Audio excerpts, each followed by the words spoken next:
Who was Jack the Ripper, and why has his identity remained a mystery for well over a century? The name Jack the Ripper is synonymous with an unsolved enigma that has captivated the public imagination for more than 100 years.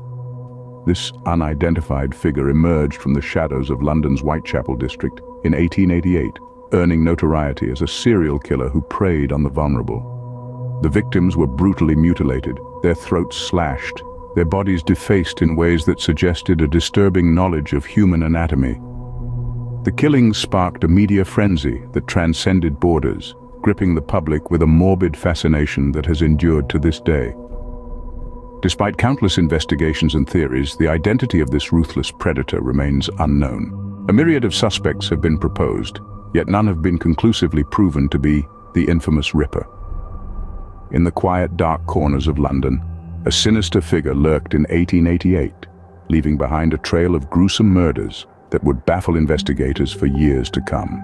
The victims, all prostitutes, were not just murdered, they were mutilated in a way that suggested the killer had a chilling knowledge of human anatomy. In the darkened, poverty-ridden district of Whitechapel in the late 1800s, a series of murders occurred that would chill the bones of even the hardiest of souls. The brutality of these attacks was beyond comprehension. Each victim was found with their throat savagely cut, their bodies gruesomely mutilated.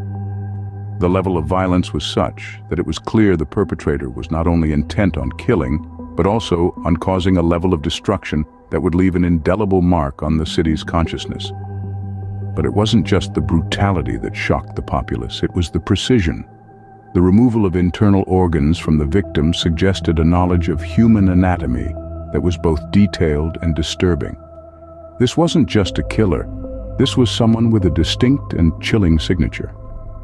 5 women, known as the Canonical Five, bore the gruesome hallmark of this killer. Mary Ann Nichols, Annie Chapman, Elizabeth Stride, Catherine Eddowes, and Mary Jane Kelly. Each one a tragic tale of a life cut short in the most horrific of circumstances.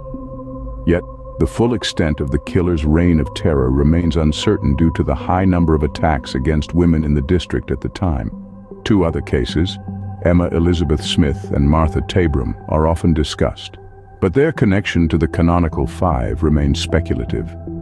These brutal murders, marked by a distinct signature of violence and precision, sent a wave of terror through the heart of London. The London police launched an extensive investigation, but the elusive nature of the killer kept him just out of reach. The Whitechapel district was rife with social tensions, overcrowding, and poverty, creating a challenging environment for the police to navigate. The investigation hit numerous dead ends, and the police were often left grappling with more questions than answers. Among the sea of faces in Whitechapel, a few stood out as suspects. Montague Druitt, a barrister with a background in surgery, was one. His suicide shortly after the last murder led many to believe he could have been the Ripper. Another suspect, Michael Ostrog, a Russian doctor and convicted felon, had a history of violence against women. Then there was Aaron Kosminski, a Polish immigrant and hairdresser, rumored to have a deep-seated hatred for women. However, the lack of concrete evidence meant none of them were definitively linked to the murders. As the investigation wore on, a series of letters began to arrive, purportedly from the killer himself. These missives served only to fan the flames of public fear and media frenzy. The most infamous of these, the From Hell letter, was received by George Lusk, the head of the Whitechapel Vigilance Committee.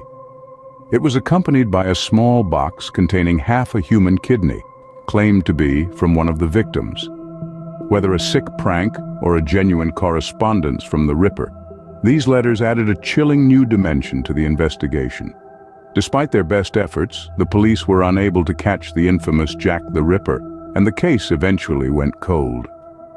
The swirling fog of Whitechapel concealed the identity of one of history's most notorious killers, leaving us with a mystery that continues to captivate and confound us to this day.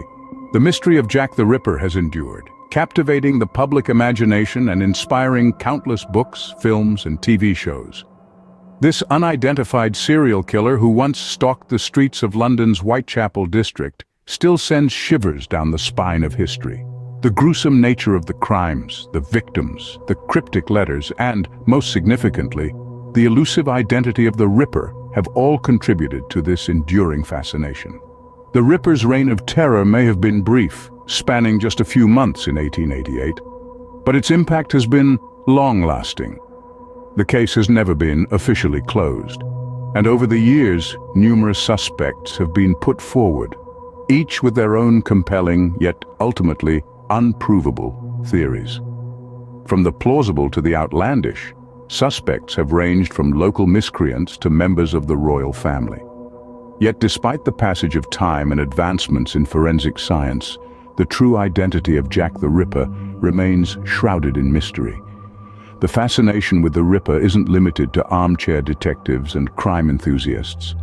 The murder sites in Whitechapel have become a grim tourist attraction, drawing visitors from around the world. Guided tours trace the footsteps of the Ripper, taking in the narrow, shadowy streets where the murders took place. The Whitechapel district, once characterized by overcrowding, poverty, and social tensions, has changed considerably since 1888, but the echoes of its dark past can still be felt. The enduring mystery of Jack the Ripper goes beyond the identity of the killer. It's a complex puzzle of social history, criminology, and human nature. It's a reminder of a time when science and detection were in their infancy, when the media began to realize its power to shape public opinion, and when a faceless killer could become a legend. Over a century later, the shadow of Jack the Ripper still looms over London, his identity and motives as elusive as ever.